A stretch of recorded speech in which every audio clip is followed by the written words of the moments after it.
You're listening to Southern Fried Sports with Travis Reier on Tide 100.9 in Tuscaloosa. WG HD2 Northport and W265CG Tuscaloosa. A Town Square media station. One man to beat, you can forget about it. Touchdown, Alabama. Tide 100.9 and streaming on the Tide 100.9 app.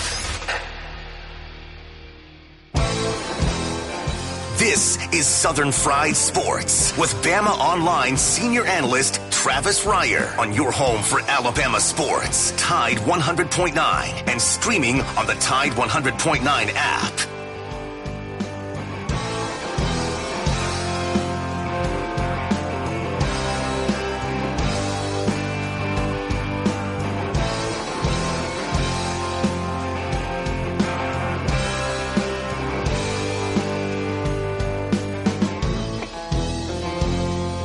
Make it through this year, I think I'm gonna put this bottle down. I guess as time goes on, I'll grow to miss it less than I will now. And I think I'm gonna tell her that I'm gonna go away for a while, till I can get this demon out. It is 11 a.m. on a gorgeous Wednesday morning in Tuscaloosa. It is time once again for Southern Fried Sports on your home for University of Alabama Athletics. Tide 100.9 FM. Travis Reier, senior analyst for BamaOnline.com, with you each and every weekday morning from 11 a.m. until noon. The show, as always, brought to you by Peterbrook Chocolatier out there at 1530 McFarland Boulevard North. Only a couple weekends left until the Easter holiday, so get by there today. Get that Easter basket to a 5-star status with the champions of chocolate, Peterbrook Chocolatier. Joined on the program by the executive producer of Southern Fried Sports, Jacob Harrison, who together we combine to form the 60-minute band of Sports Talk Radio. Jacob, how you doing on this Wednesday? I'm still recovering from the overflow of pro day news that I had to sift through yesterday. It was so exciting, and we didn't even get 3 or 4 of the best players on the field, but nonetheless, I mean, just an exciting day overall yesterday. Yeah, I can just envision Jacob, just kind of in a whirlpool, bathing in that pro day information, just a wash in that pro day. And you're right, we still didn't get a look at really, as you said, a couple of 3 first-round types from the Alabama contingent for the 2021 NFL Draft. But by all accounts, a good day for pretty much everyone involved. Some folks like Deontay Brown weighed what they needed to weigh. Mac Jones threw the ball pretty well, I would say. And then we've still got more to learn. I guess it's next Tuesday. We got another pro day at UA. So that'll be sort of – you'll have private workouts too. I guess they're still doing private workouts this year, even with the COVID protocols. But I'm going to guess if you had NFL executives and coaches over at UA in the Hank Crispin Indoor facility yesterday, that'll be the case again next week, and then perhaps for some private workouts as well. You can check in with us, by the way, if you'd like to, at 205-342-9904. Some big news from Alabama football. First rumblings of this came from The Athletic yesterday and Aaron Suttles, and then made official this morning. Jay Graham. Jay, we hardly knew you. Jay Graham out as Alabama's tight ends and special teams coach after, a month, 2 months on the job? That's it for Jay Graham. He is resigned effective immediately. So we'll hear from Nick Saban coming up later this evening after today's practice. Nick usually post-practice around 6 p.m. Central. So there will be a lot of interest in those comments at that time. And you think of Jay Graham, and here recently where the NCAA is concerned, there's been some connection of dots. We don't know if this has anything to do with that. He was a part of that Tennessee staff last year that had a couple of assistant coaches fired with cause. Jay Graham was not among those coaches, should be noted. He did serve a 6-month show cause while at Texas A&M prior to Tennessee. But again, we have no reason right now to firmly believe that any of this is related to NCAA issues. And you know what? Sometimes it comes down to good old staff chemistry, right? Look at what Alabama's done on the offensive side of the ball with that revamp. New coordinator, new tight ends, new running backs, new offensive line. You don't know until you get all these guys together in a room on a daily basis and get them on the practice field together. Sometimes that can be a part of this. We'll know more for sure from Nick Saban, again, coming up later this evening. We have a lot of hoops to get into as well today on the program. We've got Cecil Hurt coming up at 11:15. We'll do that with Cecil. We'll get into some pro day later in the program. Chase Goodbread, my good neighbor of NFL.com. Chase is going to jump on with us. He was very much involved in the coverage of pro day yesterday where Alabama is concerned. So we'll get Chase's thoughts, his reacts, as they like to say in the business, from pro day over at UA on Tuesday. How about that? 205-342-9904 is the Peterbrook Chocolatier studio line. Coming up at the top of the hour, you're going to have the Alabama women's basketball team taking on Maryland. Second round action. The Maryland Terrapins averaging 91.5 points per game. So to all the clowns who say, well, women's basketball, man, it just doesn't do anything for me, man. You know, well, Maryland is averaging 91.5 per game. That's what Alabama has in front of it coming up at noon on ESPN2. Crimson Tide, obviously, a big underdog to the second-seeded Terps because when you look at what Alabama likes to do, Alabama made 11 threes in that first-round win over North Carolina. Well, Maryland shoots the three at a near 41% clip and shoots, makes 16 free throws a game. Assists per game, 20. 20 assists per game? That's crazy. But you'll have that at the top of the hour. And then, of course, coming up on Sunday, we're going to have the Alabama men taking on UCLA, 6:15 Central on Sunday evening on TBS. The Ticket Man is showing no compassion, I don't think. You know, I don't think he's really trying to help Alabama fans get to this game. Already restricted attendance in an arena that sits 9,000 when at full capacity.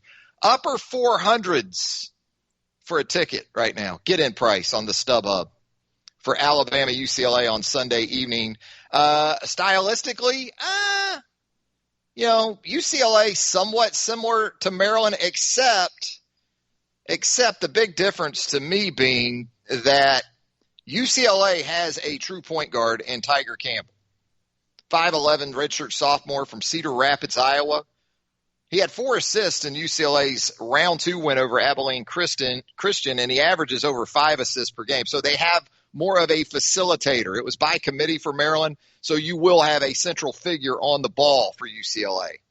And then you've got some guys that have some size at the off guard, at the wing, like Johnny Juzang. You know, all 5 starters for UCLA average double-digit scoring per game. And Juzang is a Kentucky transfer, as you might recall. He was a top 30 guy coming out in the class of 2019. He actually played in 28 games for Kentucky a year ago. So some interesting matchups once again. You got to give Mick Cronin, head coach for UCLA, a lot of credit. UCLA lost arguably one of its top 2 players, if not its top player, in Chris Smith, to an ACL injury back in early January. And he was averaging 12.5 and 6.5 rebounds per game at the time of his injury. And here are the Bruins. You know, had to win a first 4 game just to make the main draw. And that's not an easy job at UCLA. Mick Cronin left the comfort of his alma mater at Cincinnati, which John Brannon, former Alabama assistant, is very thankful he did, because John went right into that Cincinnati job behind Mick Cronin. Cronin leaves his hometown job, his alma mater, for a UCLA job that, frankly, had been deemed largely toxic here in the last few years, if not beyond the last few years, really post-Wooden. It's been sort of the Alabama conundrum post-Bryant. You know, there's been some flashes. You know, there's been a national championship, or 2, but it hasn't been easy post-John Wooden there in Westwood. And really, Cronin's first team last year was headed to the NCAA tournament before the COVID hit. Cronin, by the way, another Pitino guy. He worked under Rick Pitino at the University of Louisville. Let's go to the Peterbrook Chocolatier studio line right now. We've got Corey up with JR on deck. Corey, how you doing on this Wednesday morning? Hey, Travis, how you doing this afternoon? Good, man. I got a quick question for you. How do you think Alabama softball will be able to balance the loss of Bailey Dowling, and do you think we'll still be able to win the SEC without her? Yeah, that's tough. I mean, you were already coming into a season without arguably your best positional player in Skylar Wallace moving on to the University of Florida. So, yeah, in that vein, along with the injury you had to KB Sides earlier in the season, a couple of injuries that you've had, a couple of three now. You had Claire Jenkins a year ago that was dealing with a situation of her own after an ACL. It's been a rough stretch. So, it's difficult because it's right up the middle of the defense as much as anything. But then what Dowling also gives you at the plate. I mean, you saw that in the Auburn series with the big 3-run homer. But it sounds like an injury similar, I guess, to Claire Jenkins a year or two ago, right? And you just hate it for her, first and foremost. But there's no doubt that we talked about it earlier in the season. There's not a ton of depth.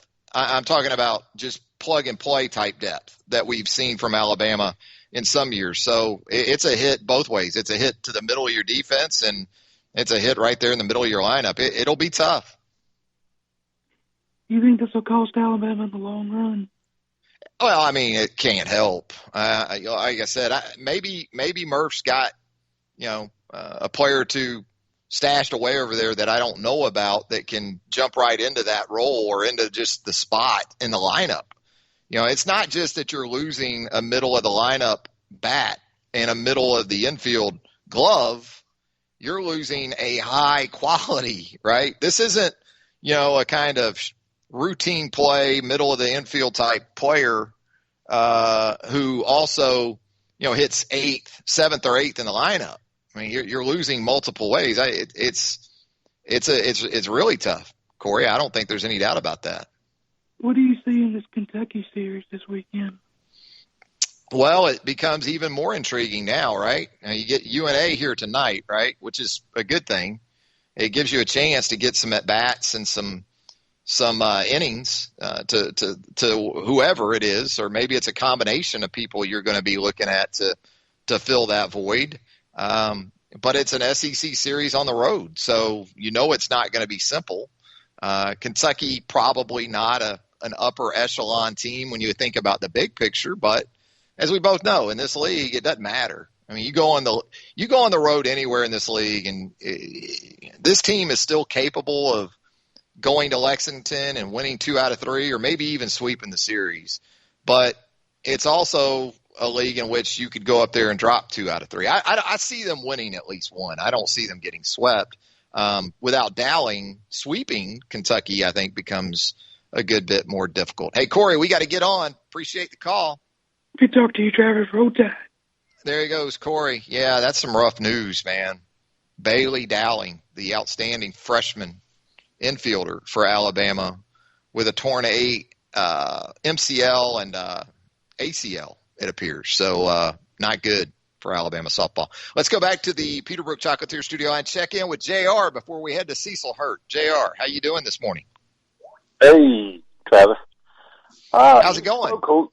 I'm doing pretty good. But you spoke earlier a little bit about what I was going to ask you, but I appreciate that. It was more about UCLA matchup with Alabama. And to elaborate a little further on that, if you would, I really, like I said, just I'm more or less wanting to know, like, the matchup. How do we look as far as player against player, Yeah, I think where it gets interesting, and I think on the other side of this for UCLA, it's going to be tough too, whereas, yes, you do have a true point guard in Campbell. He's also 5'11". And so, other than maybe Quinterly, who is he going to guard?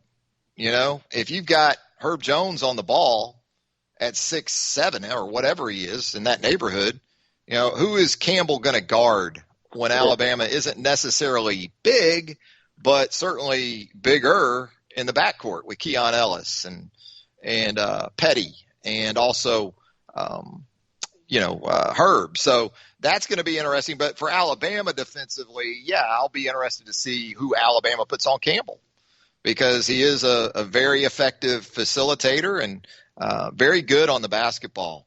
Doesn't turn it over a ton. So is it Keon Ellis? If it's the same starting five as it was for Maryland, is it Keon Ellis on the ball or is it Herb? Because you also got to account for Johnny Juzang at 6'6" at the guard position. So that's where you kind of need maybe Herb a little bit too. Petty's got enough size to play kind of either way. And Alabama switches things so much. They communicate so well on defense. I think Nate feels like with the type of personnel he has, really other than at the 5, they can switch and guard just about any position and any guy they come across. Great. I feel like we're going to have a successful game, especially, if they play anything like they did against Maryland. It'll be a tough row to hoe for UCLA to pull off a victory over Alabama. So. Yeah, if Alabama makes 16 threes on Sunday night, Gonzaga may be the only team in the country that I've seen that could overcome that. And that's understanding Michigan looked really good down the stretch against LSU a couple of nights ago. And Baylor's certainly capable as a 1 seed. But that version, especially on the offensive end of Alabama in that win over Maryland, that's the Alabama pretty much no one in this tournament, left in this tournament anyway, wants to see. Well, that's true. All right. Appreciate it very much, Travis. You have a great rest of the day, and I'll speak with you again soon.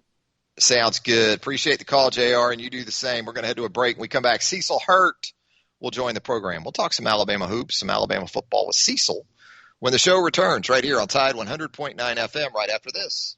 From the University of Alabama, this is Crimson Tide Today.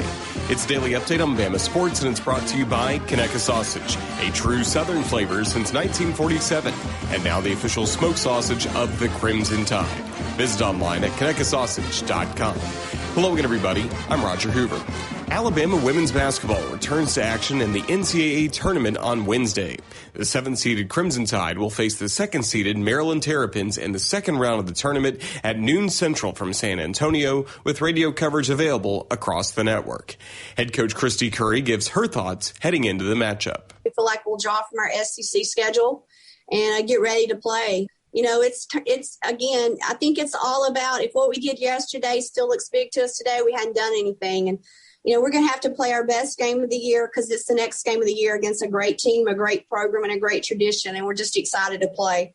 I'll have more in a moment. The Crimson Tide's newest partner is already an Alabama favorite. Conecuh Sausage is now the official smoked sausage of the Crimson Tide. Made in Evergreen, Alabama, Conecuh's tradition of making the finest hickory smoked sausage hasn't changed in over 70 years. Always great for breakfast, Conecuh Sausage is now a tailgate grilling favorite. Conecuh Sausage, a true Southern flavor since 1947, and now the official smoked sausage of the Crimson Tide. Alabama men's basketball forward Herbert Jones is one of 4 players from around the country who has been named as a finalist for the 2021 Naismith Defensive Player of the Year Award, the Atlanta Tip-Off Club announced on Tuesday. Jones is joined by Baylor's Davion Mitchell, USC's Evan Mobley, and Utah State's Neemias Queta as finalists for the 4th annual honor. The winner will be announced during Final Four weekend. And that's your Bama Update. Crimson Tide Today brought to you by Conecuh Sausage. Crimson Tide Today is a production of the Crimson Tide Sports Network. Tide 100.9 Tuscaloosa weather. A chance of widely scattered showers through tonight. The high today 79, tonight's low 61.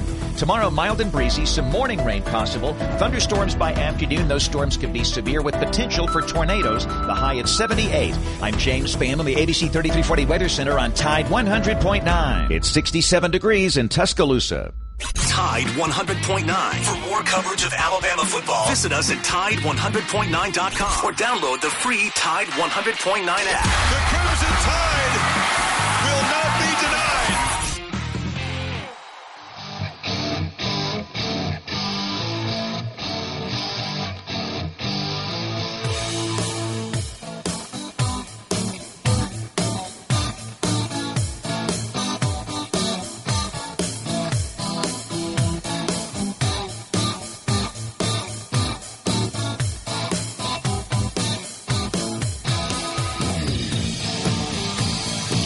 More of a Wednesday edition of Southern Fried Sports right here on Tide 100.9 FM. Travis Reier, senior analyst for BamaOnline.com, with you each and every weekday morning from 11 a.m. until noon. Breaking news coming out of Athens, Georgia, and is not good for Kirby Smart and his Bulldogs.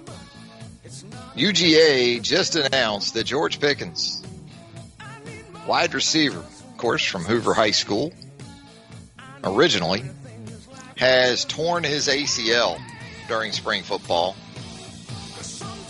No word yet on exactly when George Pickens will undergo surgery.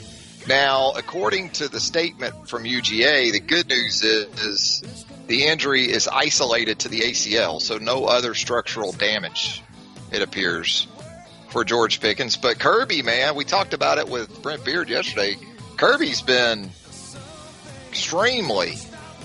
extremely happy with his offense so far this spring. And then unfortunately for the Dogs, one of its key pieces, although Georgia has developed a couple other receivers continuing to do that. George Pickens, though, unquestionably the number one in that rotation now with an ACL tear. We're going to head to the Peterbrook Chocolatier studio line as we typically do on Wednesdays. Check in with Cecil Hurt of the Tuscaloosa News and TideSports.com. And Cecil, I guess, even from the media perspective with this NCAA tournament and how you go about covering it and maybe shuttling between Indianapolis and back to your specific work city or town, it's different even that way, I guess, Cecil. It's a long commute from here to Indy. But we made it. We came back after the game. Got back in early in the morning, yesterday morning, and we'll be back in Indianapolis on Saturday, getting ready for the Sunday game. And, of course, even if we were in Indianapolis, it's not like we have access to the team. Everything's done by Zoom. Right. So it's really not a hardship in that way. You like to be up there with the team. If it were the old format, if it were the old format, you know, who knows where we'd be going. Would have had to travel for the Sweet 16. It'd be a different city. You'd be out of Indianapolis or wherever the first and second round was, and you'd be off in San Francisco or New York or Atlanta. You just wouldn't know. So, Cecil, here they are, the Alabama men's team. Of course, we got our eyes on the women's team coming up at the top of the hour as well in round of 32 play against Maryland. I guess this is what everyone expected from this second-seeded Alabama men's team, but not quite the path, perhaps, with UConn falling to Maryland, although a 7-10 game, you never know. I mean, that's no real surprise there. But to get an 11 seed. I don't count 8, 9, 7, 10.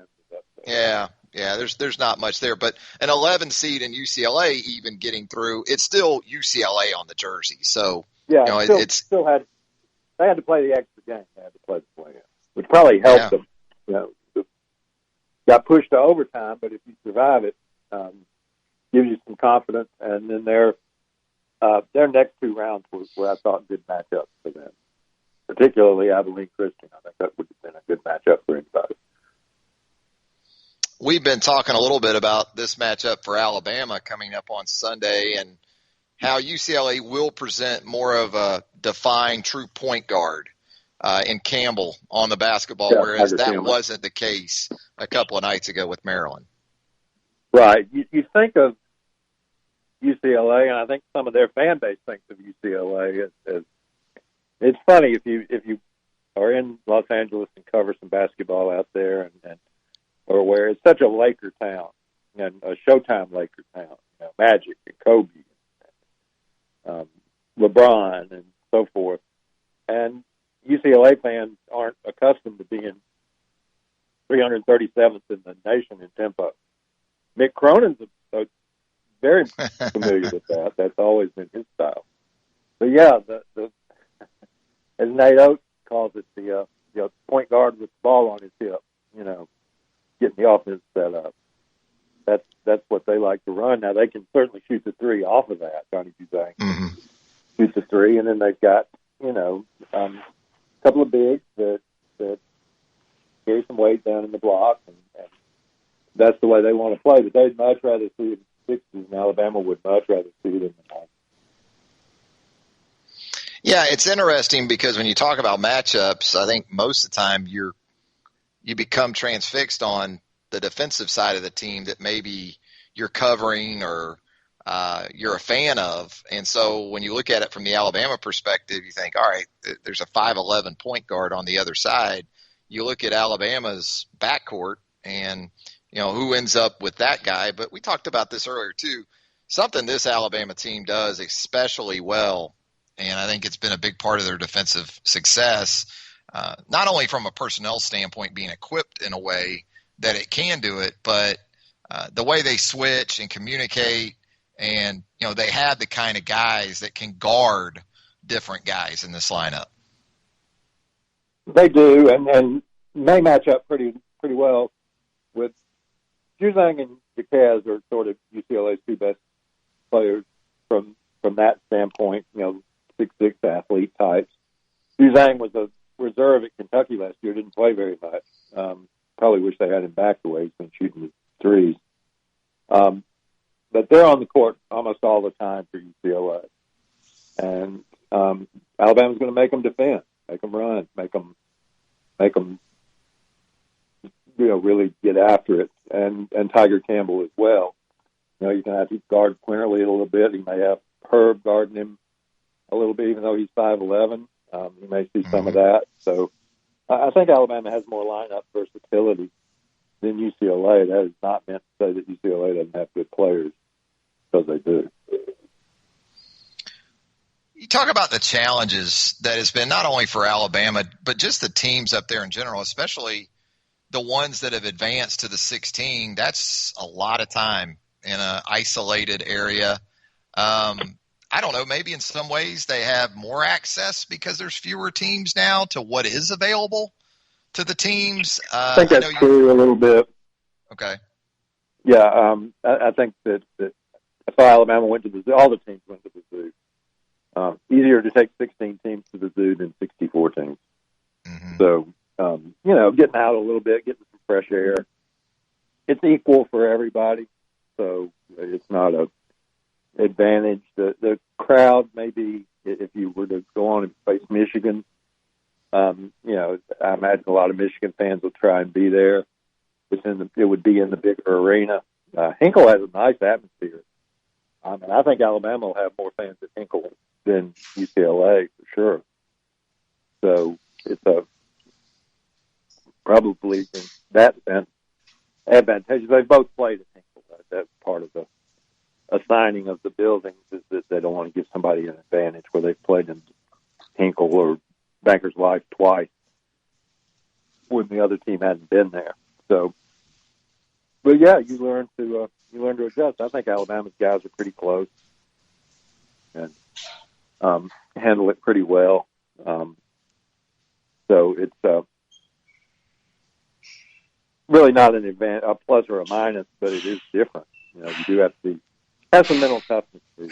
But I think at this level, at the Sweet 16 level, that's not an issue. The 16 teams that know that they can advance to the Elite Eight.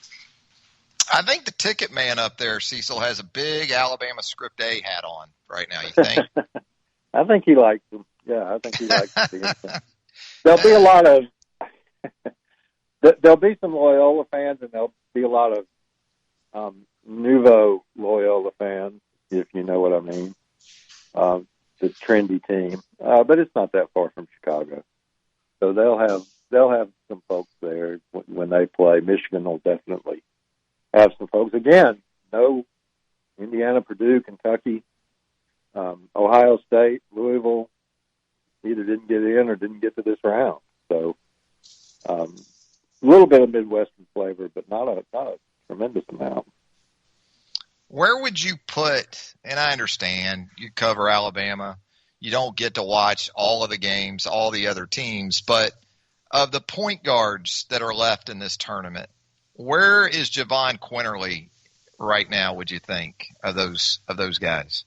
Offensively, he's right up at the top, and he's been okay defensively. But, yeah, offensively, again, subs at Gonzaga probably, lottery pick. Yeah. And just a remarkable freshman, and probably had he gone to a football school, would be their quarterback as well. So I would probably put him sub first. I don't know that I'd get much debate on that. Depends on who you call the point guard at Baylor. If you call Jared Butler the point guard, I think Jared plays off the ball more than he plays on it. But obviously he's an All-American and an outstanding player. So, but offensively, I think JQ's been really as good as anybody up there. So, there's some scoring guards, there's some athletic guards, but as far as just, when I'll say this, if he's 14 and 11 assists, I think Nate Oates would take that and get to try to get to the finals with it. Cecil, could you hear the loud exhale coming from Tuscaloosa all the way up there in Indianapolis when Petty hit some of those threes in the second half against Maryland? It was great that we were in Bankers Life, and there were several pockets of Alabama fans. They weren't as noticeable as they were at Hinkle because Bankers Life's the NBA arena, much bigger. But probably 30, 40, 50 Alabama fans right in front of where my media row seat was. And once Petty hit those two, Alabama came down the court and threw the ball to John. He's 35 feet away.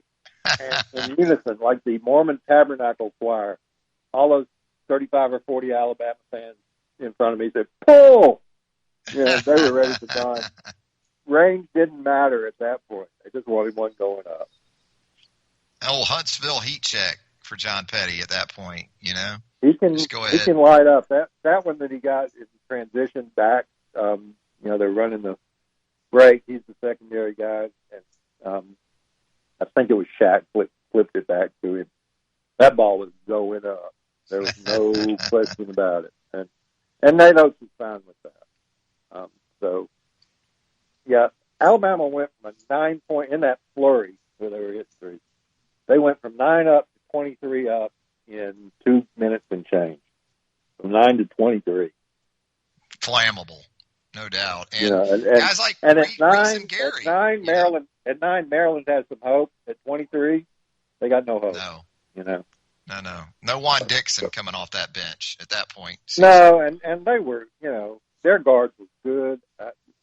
Every one of the Big Ten teams that I've either seen or noticed, and I have not watched a whole lot of Michigan, so I'm going to exclude them from this blanket statement. Really good big, really good inside. Not the kind of quickness that you see in the SEC. Right. Well, and you got 40. If you're Maryland, you got 40 from your two guards, and you still lost by 19. Yeah. That's tough, but again, Just not quick guys defensively. No. You did get 40. You also couldn't stay in front of penalties. And that's true. That clock broke on you. Yeah. So now UCLA probably do a little better job of that, and again, they'll try and tempo it down as much as they can.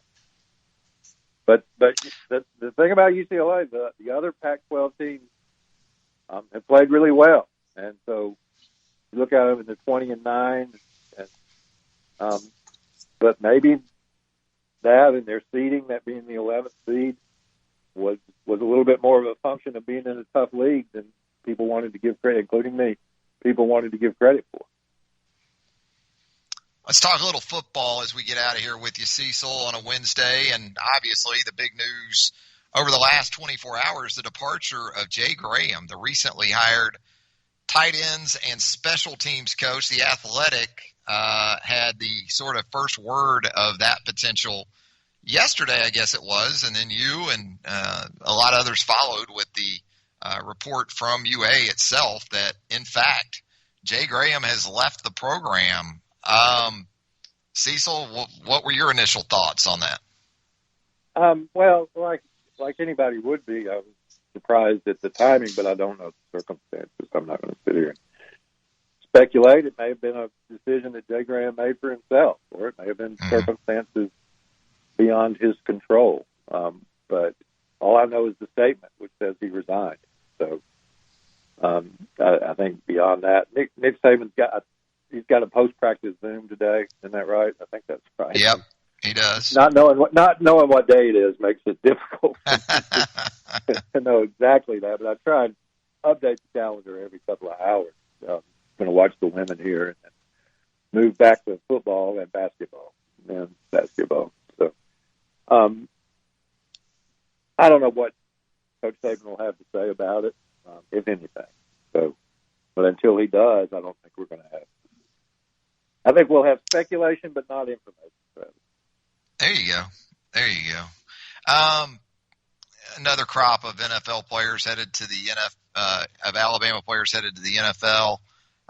Pro Day yesterday over at Hank Crispendorf facility, and seems like we had the conversation every year, Cecil. Is this going to be the class that puts 6 in the first round and maybe more and matches or surpasses the University of Miami for a single year haul of first rounders? Yeah, I think Barmore did what he needed to do athletically. He's one of those guys that probably is first. But FC Najee didn't work out yesterday. I guess he's going to work out at the next one. But might be first. Surtain, I never had any questions if Surtain was first, obviously. But, he locked it down. Locked it down tight with that 40 time. Waddle, Devontae. I thought Mac did fine. There a lot of speculation about Mac and this ball or that ball. And I understand that you have to hyperanalyze a quarterback if you're going that route in the draft. But he's obviously a first rounder. A lot of positives from Alex Leatherwood and Landon Dickerson, even though Landon didn't work out. But, he's out there, and I think teams who meet him and get to know his personality, they can see the tape and get to know him. I think if Landon was 100% clean health-wise, didn't have the knee, he'd be a possible first-rounder, too, depending on a team needing that interior offensive line guy. So, it's still going to be interesting who'll be the first one and where they'll go and then the total number. But I didn't feel like anybody that's got a first-round chance damaged their chances yesterday by any stretch. Yeah, the two wide receivers could be very similar to Ruggs and Judy from last year, right? And it's kind of like, do you want a BMW or do you want a Mercedes? Yeah, and in that probably 6, 7, 8, 9, 10 range, maybe. Devontae may tempt somebody a little higher than that. And again, I think Surtain, he's solid as can be in the top 20, probably higher than that. That's the absolute floor for him. Barmore, Christian is, I think teams who draft Christian know that it might not be next year. He might not change you around, but he's that commodity, that guy that's going to be 320 and running a sub-5. And if you wait around and try to get those guys in free agency, you're going to pay a lot more than you'd be paying Christian next year. So, a lot easier to dismiss, a lot easier to dismiss interior offensive linemen than it is interior defensive linemen, right? I think so, because defensive. You'll step out there for a defensive tackle that has boom potential. There's not, as you can see this year, and this will be true next year and the year after. There's not 8 or 10 of those guys in the draft. No. You just say, I'll just wait to the second round and take you're not going to get that guy. He's not going to be there. No doubt about it. Well, Cecil, we always appreciate the time. I know you're extremely busy, and great stuff as always. Great stuff there with the Tuscaloosa News and TideSports.com. Safe travels back up to Indianapolis, Cecil. Thank you. Thank you for calling me because it let me know it was Wednesday, and I needed that. We'll be watching Christy Curry and the women. Absolutely. Look forward to that coming up at the top of the hour. That Maryland team averages a little more than 91 a game. So as you know, seedings in the women's tournament are different than seedings, isn't it? Absolutely. They usually play to form. A lot better chance of going to chalk. Especially on the 1 and 2 line. Exactly. The top 8, top 10, they don't get knocked off. It can happen, but it doesn't happen a lot. Maryland's a 2 seed and won its first round game by 53 points. Put it that way. Yeah, there you go. Yep. Hey, Cecil, take care, man. All right. Thanks. There he goes. The great Cecil Hurt on a Wednesday edition of Southern Fried Sports. This is a varsity program, by the way. It always is. Like we tell you, welcome to the big leagues, first time you tune in.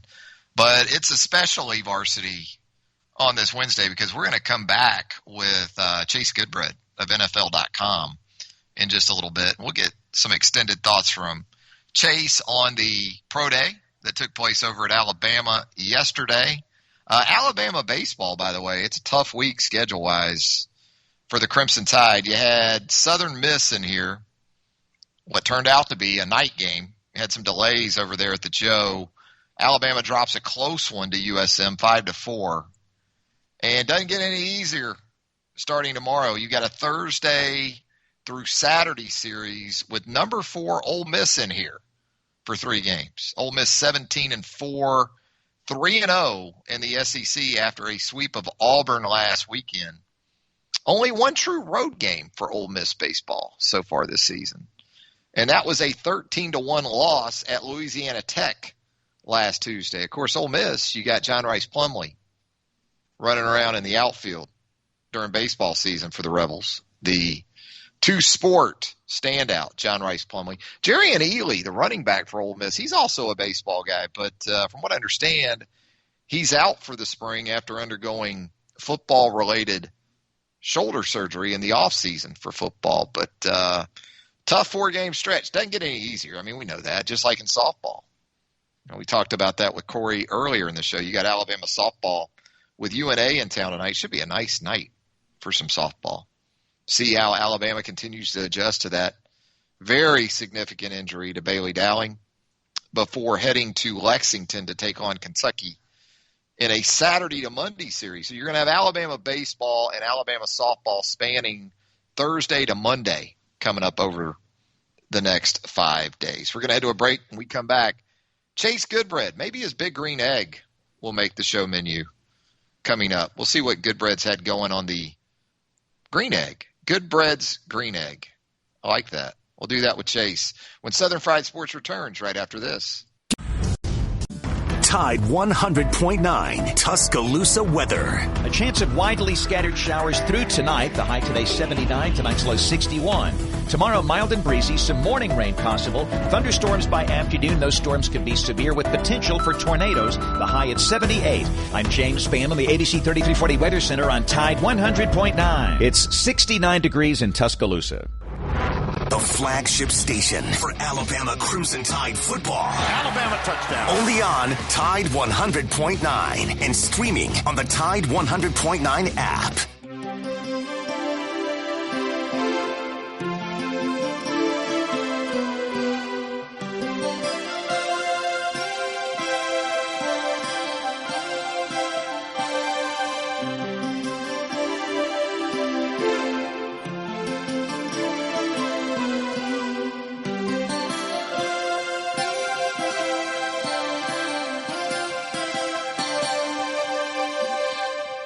Van Halen dropped 5150 on this day back in 1986. Senior in high school, TR. How about that? Winding it down at Edward H. White High School on the west side of Jacksonville, Florida. And this one also signaled the start of Van Hagar. Still not sure how I feel about that, but I can't say they didn't sell a ton of these, man. They sold a ton of these 5150 copies. I think we were still maybe cassettes. I don't know if we were into CDs quite by that point. I have to ask Chase Goodbread about that. Chase Goodbread, of course, of NFL.com. Also, my co-host there on the Talkin' Tide podcast. Van Hagar, Goodbread. I know you consider yourself kind of a Van Halen aficionado. Did you have this one To be accurate, I was a DLR era Van Halen aficionado. The boys left me behind. When they got rid of DLR, they brought in Sammy Hagar. I got on the dinghy, and swam to shore. So, done with it. What about done the synthesizers? Eddie was bringing in the synthesizers. Yeah. He started it on 1984, and then once he got rid of DLR, he just went full synthesizers. Well, the night that Jump premiered on MTV, it was the first time that song had ever been heard anywhere. They put the MTV video out before it was out anywhere on a record or anything else. There's a lot of hype for it at the time. I can remember sitting on my living room floor, and they start in on that. They start in on that video, and the first thing I see is Eddie Van Halen hitting on them keyboards. And I damn near vomited, right there. So. They couldn't save you with Panama and Hot for Teacher. They tried to save you. Yeah, with Panama and Hot for Teacher on 1984. They did. It was kind of a signal, right, that things were changing in that band, right. and I didn't like it a whole lot. I grew to like Diver Down. I grew to like 1984, but I couldn't grow to like Van Hagar. There you go. Yeah, I struggled with that one. And like I said, they sold tens of millions of records, so you can't argue with it. A lot of people dug it, but I think at the time this dropped, it really cast a shadow over the finish of my senior year in high school. It kind of sent it into a spiral. Yeah. It wasn't the explosive sort of exuberance that I was anticipating there as a senior.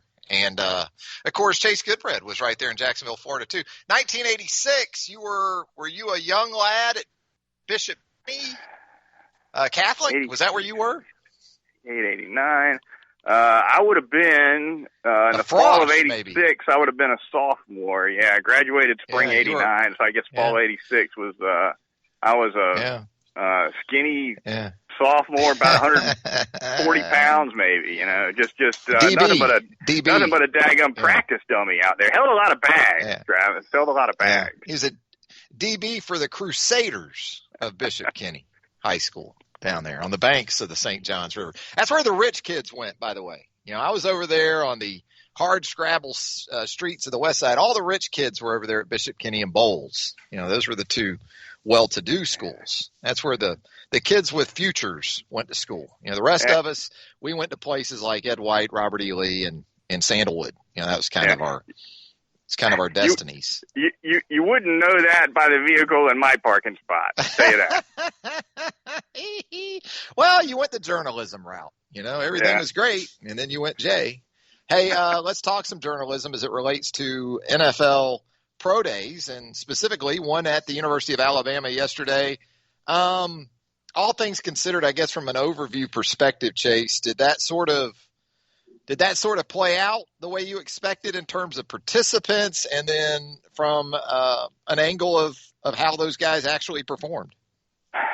It kind of did. And I kind of felt like we'd see more guys do more things for reasons you and I discussed on the Talking Tide podcast a little bit earlier in the week. I figured that the absence of a combine might compel some of Alabama's top draft prospects to do a little bit more. And it really didn't happen. At the end of the day, we saw Patrick Surtain give NFL clubs a complete and full workout. So it probably starts with that. And Mac Jones, of course, headlining things with a throwing session.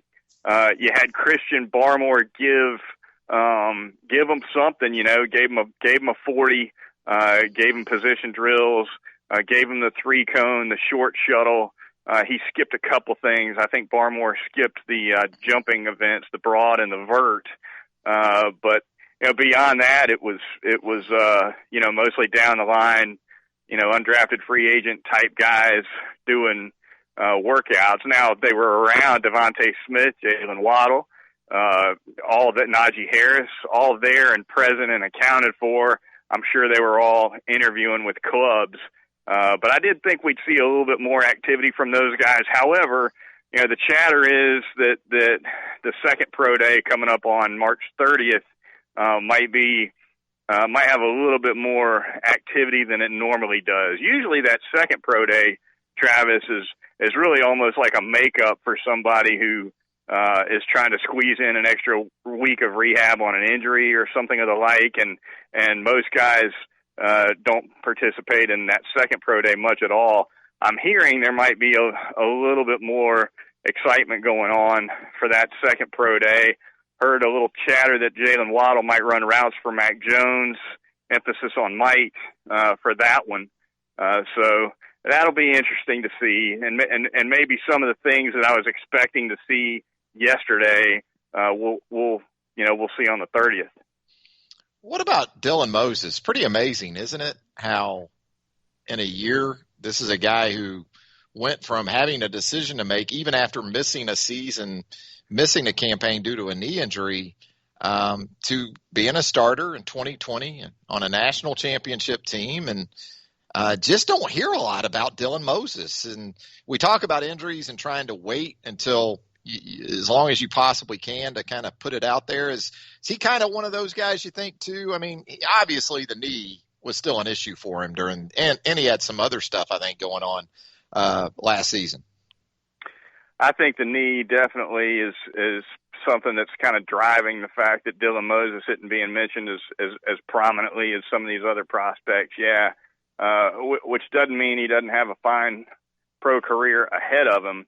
But he wasn't able to show NFL scouts in 2020 as much as he was able to show them in 18, right? So that's a factor for sure. And really, when I look at that situation, it reminds me of, well, by way of contrast, because it's not similar, but it reminds me of Dont'a Hightower in this sense. When Dont'a Hightower blew out his knee for Alabama, I want to say that was 2008. I think he missed 2009. I might be a year off on that, but he came back and played 2 years at Alabama post-injury, not one. And he was an average linebacker first year post-injury. Was not the same player at all, was not himself. Comes back for another year after that and looked like the Dont'a Hightower of old and got drafted like it. Well, yeah. Dylan Moses is he ain't going to get that second year in college post-injury, which, might benefit him. So, yeah, I think it's unfortunate that he won't get maybe a second year to show scouts what he can do. But hey, if his knee responds as well as Hightower's did in year 2 after the injury, then he could be looking at an impressive rookie year. Yeah, and a lot of value for a team that maybe has the foresight to make that call. Hey, Chase, thanks for the heads up, man. We always appreciate you here on the show. There he goes, Chase Goodbread. That's going to do it for a Wednesday edition of Southern Fried Sports. The lunch whistle today, Southern Ale House, 1530 McFarland Boulevard North. Get by there for lunch. Get by there for dinner. Happy hour coming up later this afternoon, Southern Ale House. For Jacob Harrison, Chase Goodbread, Cecil Hurt. Until 11 a.m. on Thursday. Have a great rest of your Wednesday, everybody.